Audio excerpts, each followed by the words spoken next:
When you picture the American cowboy, what do you see? A white man with a wide-brimmed hat, rugged boots, and a six-shooter on his hip? Maybe he's riding into the sunset, spurs clinking, chewing on a piece of straw. But here's the twist. What if I told you that 1 in 4 cowboys was black?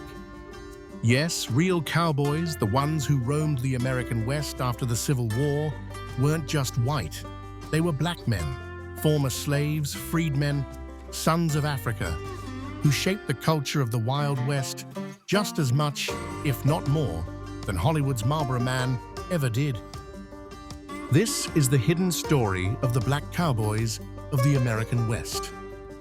Let's rewind to the mid-1800s. The Civil War had ended, and with it, slavery. 4 million black Americans were suddenly free, but not free from racism, poverty, or the threat of violence. In the southern states, jobs were scarce, and justice was even scarcer. But in the West, there was land, there were cattle, there was opportunity. Texas, Oklahoma, New Mexico, these places needed skilled laborers to drive cattle north to markets in Kansas and Missouri.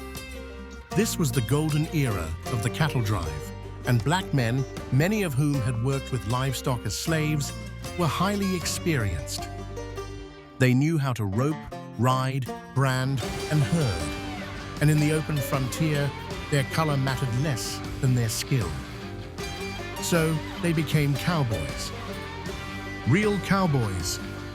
The cowboy life wasn't glamorous. It was grueling.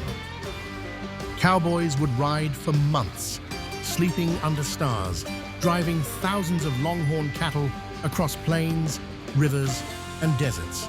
They faced stampedes, rattlesnakes, rustlers, and deadly weather.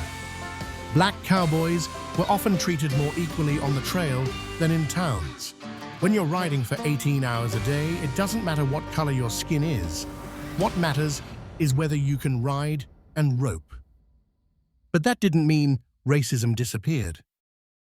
In towns, black cowboys were sometimes forced to sleep in stables or eat separately. They might be hired hands, not trail bosses, but still, on the open range, many earned respect and even reputation. Let's meet a few. Nat Love, also known as Deadwood Dick, was born into slavery in Tennessee. After emancipation, he moved west and became one of the most famous black cowboys in American folklore. He was a champion roper and shooter, and his memoirs describe narrow escapes from Native American war parties and outlaws. Then there was Bose Ikard, a trusted aide to legendary cattleman Charles Goodnight. Ikard rode thousands of miles on cattle drives and even inspired a character in the classic novel Lonesome Dove. And don't forget Bill Pickett, the rodeo star who invented bulldogging, a technique where a cowboy jumps from his horse, grabs a steer by the horns, and wrestles it to the ground. Pickett performed across the US, Mexico, and even Europe, thrilling crowds and leaving a legacy still honored in rodeos today. These weren't side characters. These were central figures of cowboy history. As the open range faded, barbed wire stretched across the land, and railroads made long cattle drives obsolete. Many cowboys turned to rodeos or ranch work. Rodeos were spectacles, and black cowboys often weren't allowed to compete in the white events, so they created their own. From Texas to Oklahoma, black rodeo circuits sprang up, showcasing their incredible skill. These events still run today, preserving traditions that Hollywood almost erased. And Hollywood? It gave us John Wayne and Clint Eastwood, but rarely showed black cowboys. The few exceptions, like Woody Strode, who starred in 1960s westerns, or Danny Glover in Rodeo, were rare lights in a whitewashed genre. But in recent years, the tide has shifted. Movies like The Harder They Fall and groups like the Compton Cowboys are bringing black cowboy culture back into the spotlight. And it's about time. Yes, black cowboys still exist and thrive. Across the country, black equestrian groups keep the legacy alive.